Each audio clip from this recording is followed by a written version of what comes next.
सम्माननीय अभिभावकगण, मेरे सभी विद्वान साथियों, प्यारे विद्यार्थियों, समाज के सभी जिम्मेदार नागरिक जो डायरेक्टली या इनडायरेक्टली मुझसे या डीएस साइंस एकेडमी को जानते हैं या सुनते हैं, आप सभी को 2024 के दीपावली के पंच दिवसीय पर्व की ढेर सारी बधाइयाँ, ढेर सारी शुभकामनाएं। यह दीपावली का त्यौहार आपके जीवन में तमाम खुशियाँ लेकर आए और इस त्यौहार में आप एक नई ऊर्जा के साथ अपने परिवार को संजोएं और परिवार के साथ अपनी और इंटेंसिटी लगाएं, बॉन्ड को मजबूत बनाएं। असल में जीवन का सबसे मुख्य भाग या यूं कहें यही सुखी जीवन का सार है। आप अपने परिवार के सभी सदस्यों के साथ एक धागे के रूप में जुड़े रहें। सभी को बहुत बहुत बधाइयाँ। लेकिन आज इन बधाइयों के साथ साथ मैं अपने से जुड़े उन सभी साथियों को एक बहुत महत्वपूर्ण मैसेज देना चाहता हूँ। यह मैसेज मेरे अपने पूरे जीवन के अनुभवों में से सबसे बेहतर अनुभव है, या यूं समझे कि मेरा पूरा का पूरा जीवन है। जितना मैं अनुभव से समझ पाया हूँ, इतने जी चुके जीवन से, और मेरा ऐसा मानना है, मेरा ही क्यों अमूमन सभी के जीवन से शायद कुछ ऐसा ही परिणाम निकलता होगा जैसा मैं कंक्लूड कर पाया हूँ अपनी लाइफ से या अपने जानने वालों के बहुत सारे लोगों की लाइफ से। ये मैसेज उन सभी विद्यार्थियों के काम का है जो मुझे सुन रहे हैं। वो उम्र के किसी भी पड़ाव में हो, किसी भी चीज़ की तैयारी कर रहे हों, चाहे वो अभिभावक ही क्यों न हो। मुझे लगता है किसी भी व्यक्ति के लिए यह सुनने की, जानने की, सीखने की आवश्यकता होती है कि हमारे पूरे जीवन का असली मकसद क्या है। इस दीपावली के पावन पर्व पर यह महत्वपूर्ण अनुभव मैं आप सबके साथ शेयर करना चाहता हूं और ये अपेक्षा रखता हूं, यदि आपको ये बात सही लगे, ये आप स्वयं भी अपने जीवन में उतारें, और जिस किसी को भी लगे कि यह उसे भेज देने से या उसे बता देने से उसके काम आ सकती है तो जरूर भेजें। तो मेरे इस संदेश का जो पहला फेज है वो ये है, ये मुख्य रूप से विद्यार्थी काल के लिए ज़्यादा महत्वपूर्ण है। यदि वो सुन रहे हों तो मुझे लगता है कि आपको समस्याएं बेटा आती रहती होंगी। आप कभी कभी थक जाते होंगे, कभी कभी आलस भी कर जाते होंगे कि आज पढ़ने का मन नहीं कर रहा है, चलो आज घूमने का मन कर रहा है, दोस्तों के साथ बात करने का मन कर रहा है, और कई बार आप निराश भी हो जाते होंगे कुछ पढ़ाई में पिछड़ जाने पर, या कई बार अपने साथियों के अंक देखकर आप अल्प अवधि के तनाव में आ जाते होंगे। ऐसी तमाम स्थितियों से जब आप गुजरते हैं तो थोड़ा थका हुआ और थोड़ा हारा हुआ महसूस करते हैं। तो जरूरी ये है कि आखिर इतनी ऊर्जा लाए कहाँ से, इतनी आग कहाँ से लाई जाए। मन में, दिल में भाई आप कभी थको नहीं, ऐसा कौन सा सोर्स आपके दिमाग में हमेशा चलता रहना चाहिए, ऐसी कौन सी बात हमेशा चलती रहनी चाहिए ताकि आपको कोई थकान न हो। तो मेरा महत्वपूर्ण पहला बिंदु जो है, मैं आपको जीवन का एक दौर बताते हुए आपको कहना चाहूंगा कि पूरे जीवन में केवल दो ही चुनौतियां हैं। पूरे जीवन में केवल दो ही बार लड़ना होता है, और सच मायने में केवल दो ही लड़ाइयां पूरे जीवन काल की हैं। एक इंसान की लाइफ की बात करूं और वास्तविक पैमाने पर यदि देखा जाए तो दो ही मंजिलें हैं, और ये दो ही जंग हैं, या यूं कह दो ये दो ही मकसद हैं। बस केवल दो बार जीतना या हारना होता है।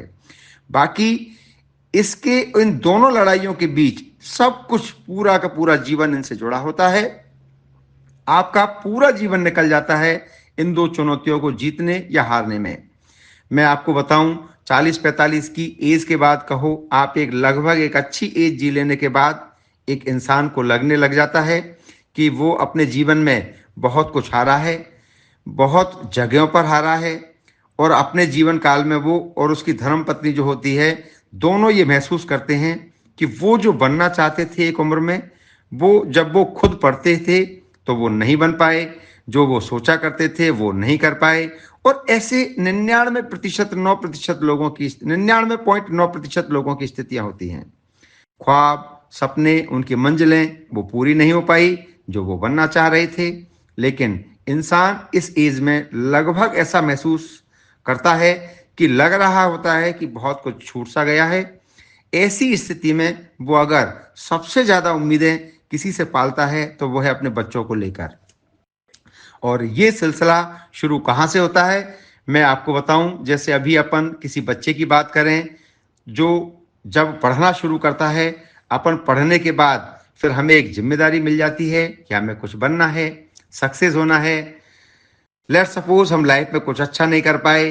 अगर आप बच्चों के मम्मी पापा की अगर मैं बात करूं तो आप ऐसा सोच के देखें कि आपके मम्मी पापा की जब शादी हुई उसके बाद वो जितना पा सकते थे जिंदगी में उतना वो पा गए, लेकिन वो नहीं पा पाए वो जो चाहते थे।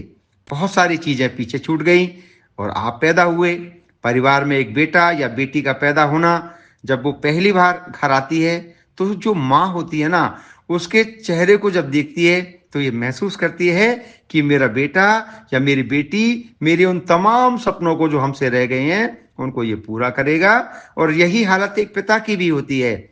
जब एक चीज को लेकर वो पहले दिन से लेकर 15, 16, 20, 25 साल तक कम से कम वेट करते हैं। जब बेटा 3 साल का हो चुका होता है तब उनको लगता है कि बेटा 3 साल का हो गया, अब थोड़े दिनों की बात है। 5 साल का बेटा हो गया, अब थोड़े और दिनों की बात है। और ये दिन थोड़े जो है वो थोड़े नहीं होते, ये 15-20 साल होते हैं, लेकिन माँ बाप को ये दिन थोड़े ही लगते हैं।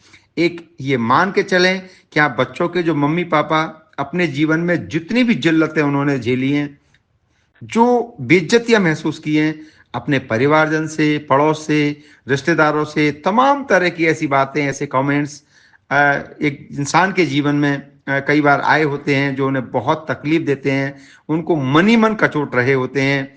और कई बार असमानता दिखाने की बात हो या आर्थिक रूप से नीचापन दिखाने की बात हो या किसी न किसी रूप में दिल दुखाने की बात रही हो, माँ बाप पूरे जीवन यह सोच करके सुनता और बर्दाश्त करता है कि मेरा बेटा बस बड़ा हो जाए।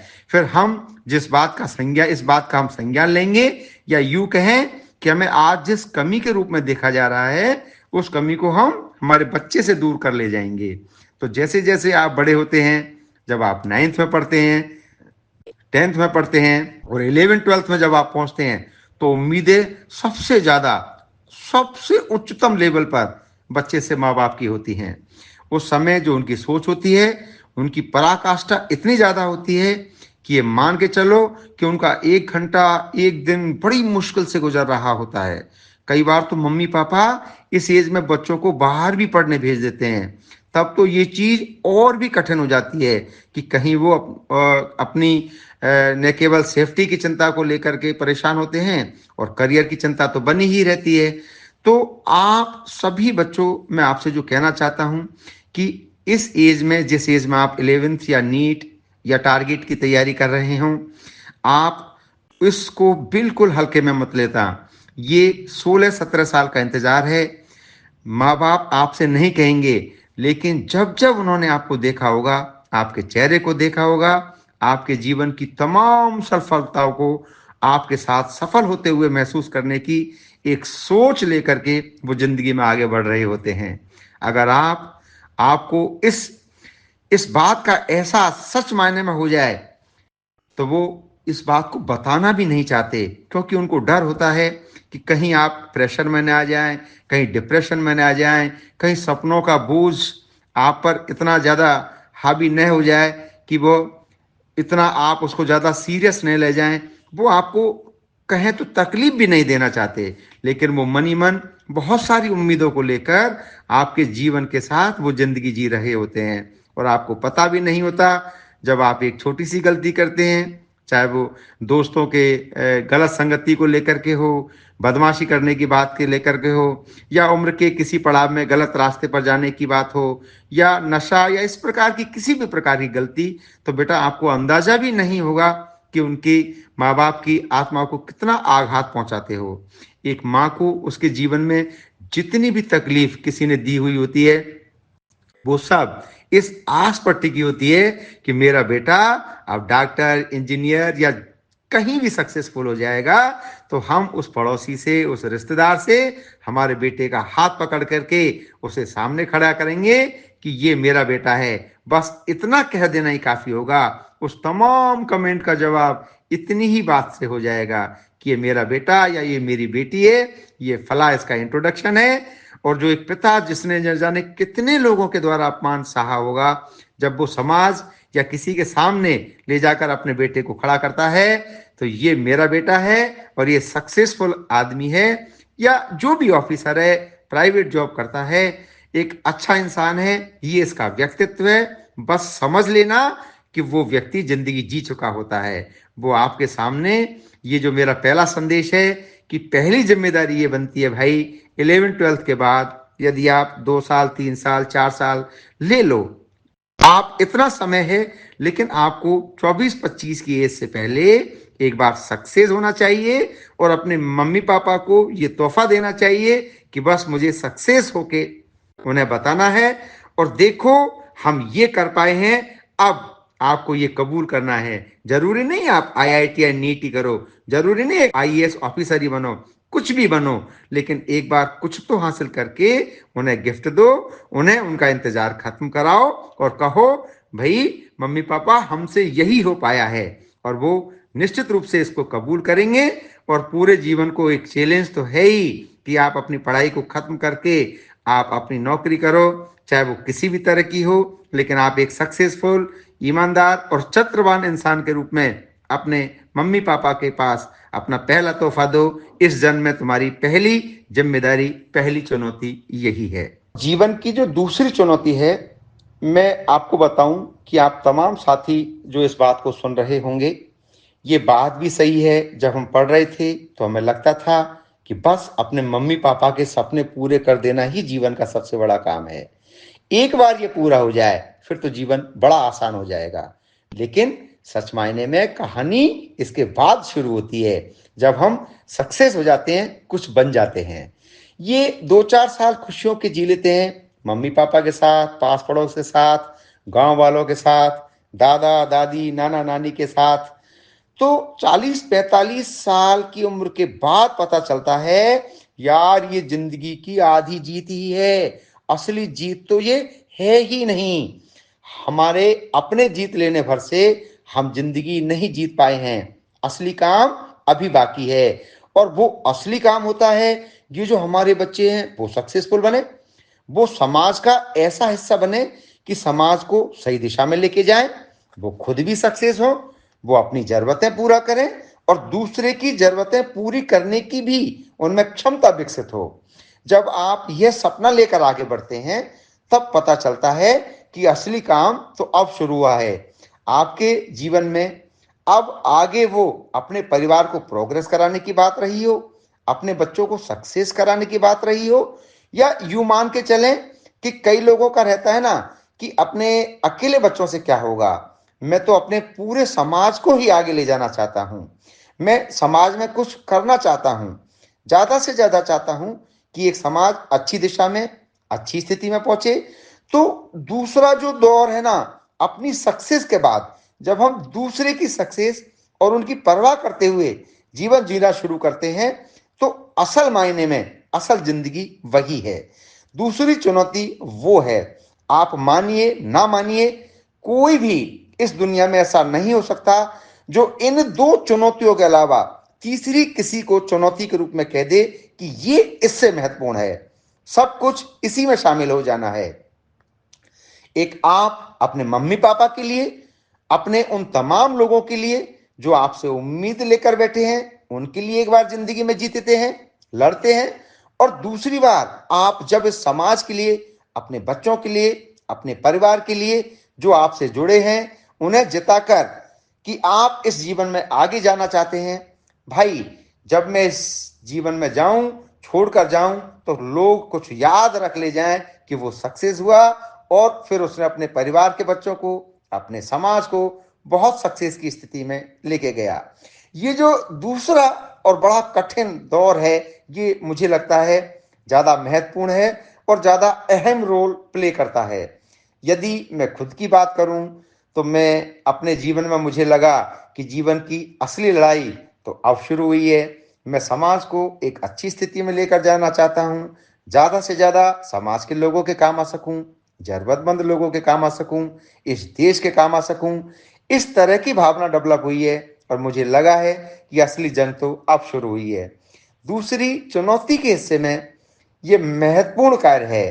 तो आप सभी से मेरा निवेदन है कि अपने जीवन में ये जो 2 चुनौतियाँ हैं, इन्हें बहुत बखूबी तरीके से पहले आप समझिए। आप पूरा तब कर पाएँगे जब पहले आप इनको समझ लें। आज के समाज में पहले तो यही नहीं पता कि इंसान को या बच्चों को या हम सभी को, कई लोगों को जीवन में करना क्या है, यह नहीं पता है। बस लड़े जा रहे हैं, जिए जा रहे हैं। बस रोजमर्रा की जिंदगी को ये समझ के चलते हैं कि आज हमने अपनी जरूरतों के हिसाब से जी लिया, बस आगे बढ़ गए, जिंदगी निकली जा रही है। कई ऐसे लोग हैं जो उदासीन सोच के साथ में अपने जीवन को आगे बढ़ा रहे हैं। सभी लोग थोड़ा थोड़ा अगर समाज के, राष्ट्र के प्रति, अपने परिवार के प्रति सोचते हुए आगे बढ़ेंगे तो यह भी एक परिवार ही है। यदि आप अपने देश से प्यार करते हो, हर इंसान को आपके परिवार का हिस्सा समझते हो, तो फिर आप देखिए आपके जीवन जीने का आनंद ही अलग हो जाएगा। और इस दीपावली में आपके सभी साथियों से, आप सभी साथियों से चाहूंगा, यदि आप इस विद्यार्थी अवस्था में हैं तो आप अपने मम्मी पापा के सपनों के लिए लड़िए। यदि आप लड़ चुके हैं और आप जीत हासिल कर चुके हैं तो वो लड़ाई, वो चुनौती से आगे निकल चुके हैं, तो अब दूसरी चुनौती बाकी है भाई, और वो है आप अपने बच्चों के लिए, अपने परिवार के लिए, अपने समाज के लिए, अपने राष्ट्र के लिए, आप उन लोगों के लिए लड़िए।